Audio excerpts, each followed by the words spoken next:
A watched pot never boils. I'm Joseph, this is Input English. Today I'd like to talk about gradual processes. People need to deal with all sorts of events in their lives, and some of them are very slow, and that can present us with an interesting problem. I started out with the saying, a watched pot never boils. Now that was attributed to Benjamin Franklin. He published that in Poor Richard's Almanac.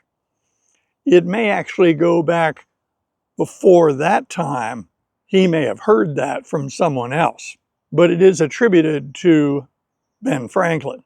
The statement, a watched pot never boils, is literally false. You can do that experiment at home. You can put a pot of water onto the stove, turn it on to high, and it will always boil. So why do we have this saying that a watched pot never boils? Well, it deals with two things. One, it deals with how the human brain deals with gradual processes. And two, it deals with anticipation. In life, there are a lot of things we want to happen. We anticipate them, and as we get anxious about the upcoming event, the sensation of time can be prolonged. You'll hear someone say, it took forever. Well, as a literal statement, something that took forever makes no sense. If something happened and it took forever, then it would never happen. But we're using forever for emphasis that it seemed like it took a long time. There's another story that I was taught when I was younger that deals with frog behavior. I was told that if you put a frog into hot water, the frog would jump out. But if you were to put the frog into room temperature water and then gradually heat it, the frog would stay in that water and perish in boiling water. That is not true. That does not comport with the behavior of most frogs. We refer to frogs as cold-blooded. That is, their body temperature reflects ambient temperature. They don't have the systems for thermoregulation that we have. If it's too hot for us, we sweat. If it's too cold for us, we shiver. We have automatic systems, our autonomic nervous system, that help us regulate our body temperature. Frogs don't have that. So frog behavior needs to take into account the temperature conditions, and frog behavior dictates that if the conditions are not right, the frog is going to leave. So why should we tell this story about boiling a frog? Well, I don't recommend that you reenact the experiment at home. That would be very unkind to the poor frog. It's also completely unnecessary. I think the reason that that story continues is it illustrates a point. As false as that story is, it does allow us to understand that we can have trouble detecting very gradual processes. The human brain evolved over many millennia, and one of the characteristics that has helped us is our ability to detect change and movement. We are very good at detecting movement.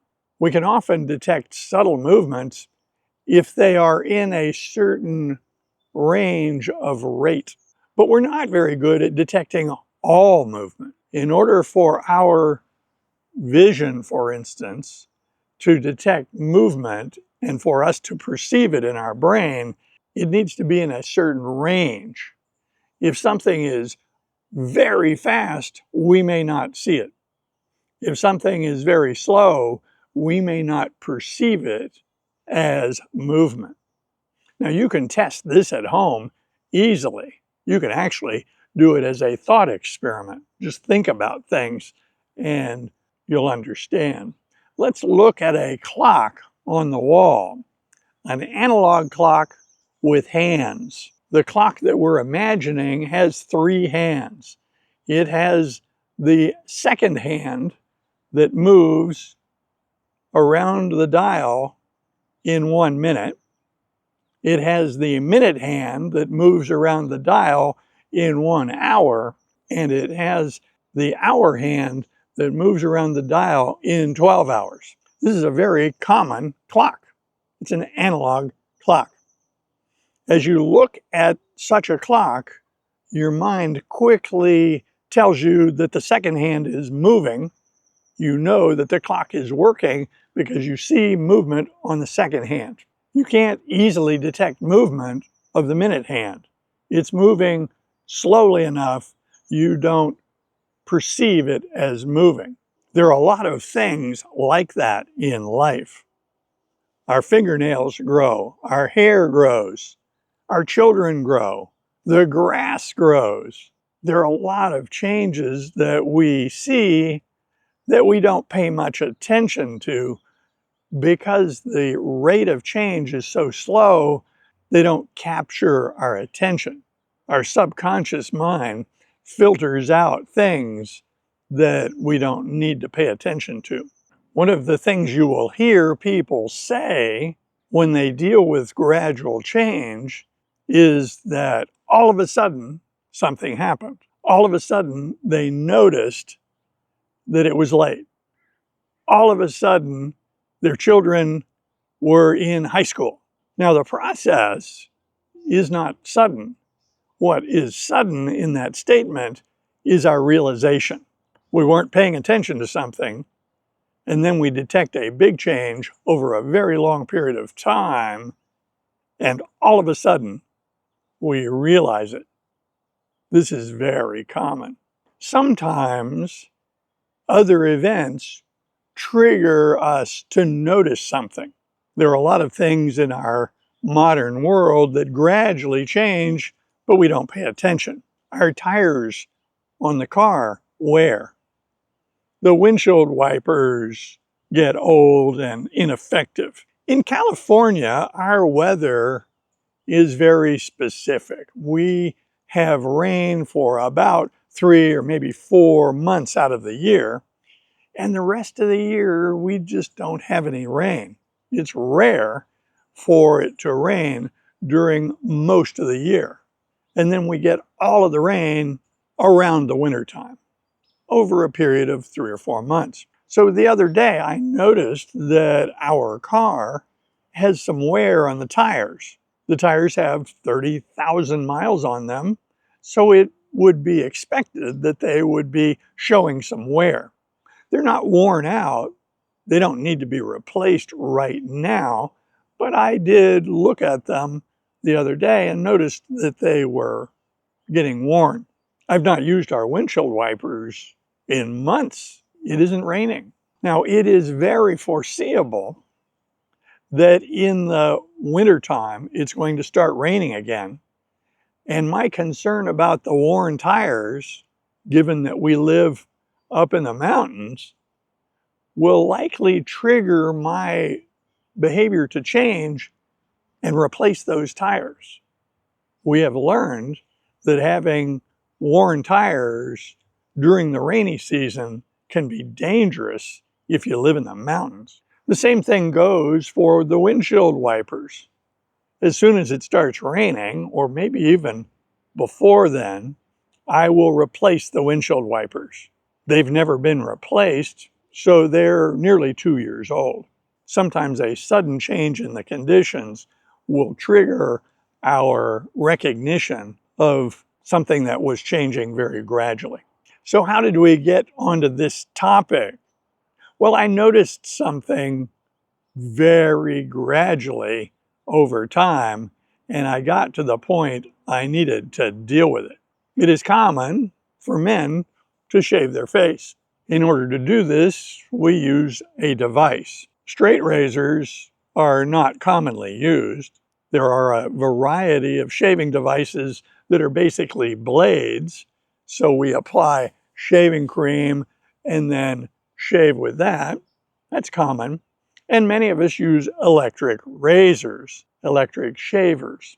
So I have one of those, and it's very convenient. But the blades wear out. The blades wear out very gradually. I gradually became rather dissatisfied with the quality of the shave I was getting from the electric shaver. Now, what I did was I shifted more toward using a regular razor blade, a regular shaving device with shaving cream, and I used the electric shaver less because I didn't like what it was doing for me. I also went online and looked up when was the last time that I changed the head that has the cutting device in it. When did I last replace the shaver head? It was about a year ago. I then went to Google and asked, how often do you need to replace the shaver head on this razor? It said a year and a half. So believe it or not, I did nothing for 6 months. I was not satisfied with what it was doing, but I hadn't gotten to that metric given to me by some AI online. It had not gotten to that magical number of a year and a half, so I didn't buy a new one. Finally, this week, I said, enough is enough. That expression, enough is enough, tells you that someone has gotten to a threshold and they're not going to tolerate it anymore.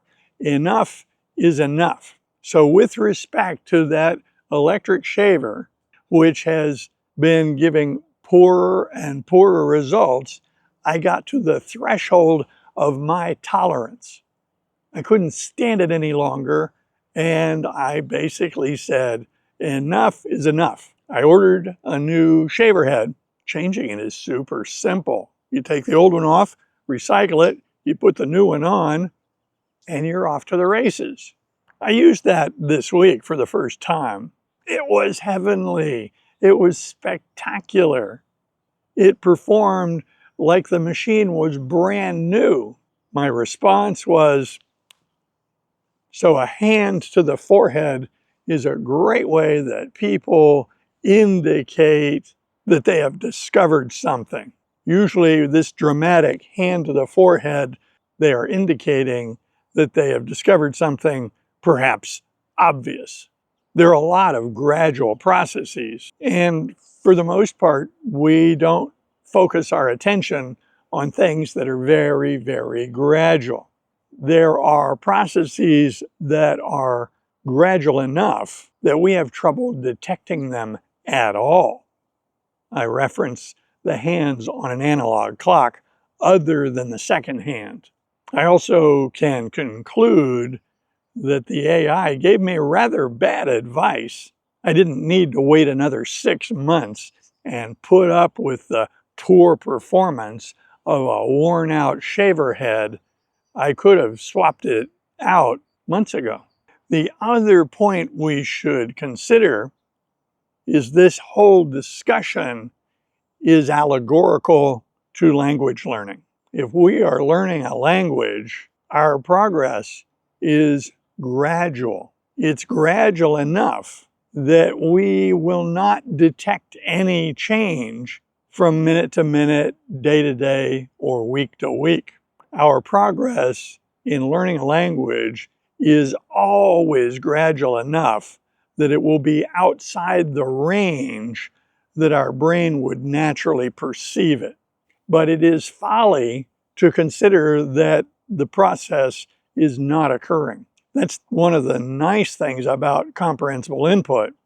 If we can't detect progress in the growth of our language, we can keep track of our hours in contact with the language. If you conclude that you've made no progress, but you have received a lot of content, a lot of input, and you've been paying attention to that input, you can rest assured that the progress is there. It's real. One of the sensations that language learners get is that all of a sudden they've made a lot of progress. The suddenness of that recognition does not reflect that there was a sudden change in the rate of your language acquisition. Rather, it describes a human sensation that finally we noticed something. The other day when I spoke with a fellow in Spanish, I was astonished how easy it was and how the words just flowed. So now let's go back to where we started. A watched pot never boils. Remember that saying deals with very gradual processes that we have trouble seeing, and it also deals with human anticipation. As children, we acquired our native language.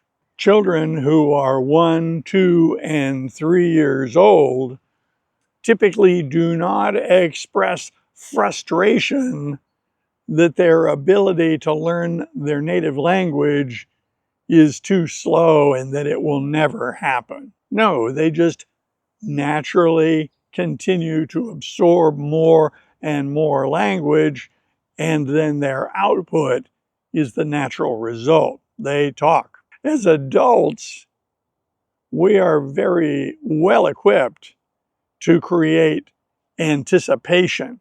We can create expectations. And we need to be very careful about expectations, because for most of us, if our expectations are not realized, we can be frustrated or angry, perhaps resentful. This can work against language learners. If we believe some of the false messages that are available online about language learning, if we set expectations that are unrealistic, and then we can't detect any progress for all the hundreds of hours we've put in, we may get very upset with this lack of progress. For those of us who have acquired a language with comprehensible input, it's easy to trust the system. For those of us who have never acquired a language with comprehensible input, it's more of a challenge.